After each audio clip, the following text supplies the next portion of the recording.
So StoryPod is a community-supported net zero lending library in downtown Newmarket. The idea began as a public-private partnership between the municipality of Newmarket and a local business called HollisWealth. And the intent was to build a book exchange that would foster values of sharing, civic engagement, and inclusiveness. And so the StoryPod sits on the edge of a prominent civic square in downtown Newmarket called Riverwalk Commons, which was designed by Janet Rosenberg Architects.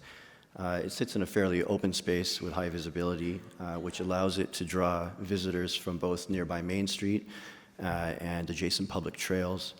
It's a seasonal installation, so it's primarily open between spring and fall, and it's easily transported inside during the winter months for seasonal maintenance. So we donated our time to the ideation and design process, as well as provided construction drawings and construction oversight for this mini library, which presented a creative challenge for our team to come up with a design that was innovative, eco-efficient, would inspire a community, and also promote literacy. The first stock of books, as can be seen in this photo, on opening day were largely distributed or donated by publisher Scholastic, as well as the local Newmarket Public Library. Primarily since then, most all books have come directly through exchange with the community from people that visit it on a daily basis, taking a book and primarily leaving a book. So the StoryPod is a grassroots endeavor, but it's really taken on a life of its own internationally. We've had requests from all corners of the globe asking how could they integrate a StoryPod into their local communities. So in our age of technological pervasiveness, it's a really socially relevant concept. It transcends boundaries, and it really empowers public well-being. So the pod was designed on a very compact 8-foot by 8-foot footprint. It's 10 feet high.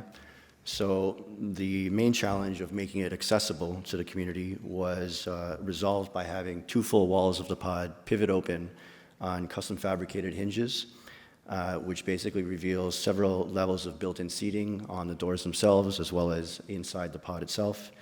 And there's also a full wall of books that's visible from both sides on the rear wall. So it was built and is maintained by Newmarket's Public Works Department.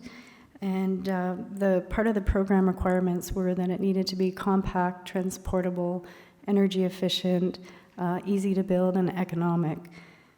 So it was made of timber and clad in marine gray plywood, both inside and out. The outside is painted black with black painted pine battens. The pod first opened in August of 2015 with a ribbon cutting ceremony that was attended by the entire collaborative team, including the donors who donated all funds for the materials for the pod, and the mayor of Newmarket, Tony Van Bynen. It was a really immediate success with the community, as evidenced most of all that the main stock of books was gone within a few days. And shortly after its opening, an international partnership was forged between Canada and South Korea, where they both agreed to build multiple StoryPods. So we have a friendship agreement between Gumi City and Newmarket in recognition of their shared collaboration on this venture and their dedication to the promotion of arts, culture, and literacy. Yeah, just to finish, we think that the StoryPod has become a really, really wonderful example of the value of public-private partnerships and the tremendous impact that a really modest concept and a small element of infrastructure can have on a more urban and civic scale.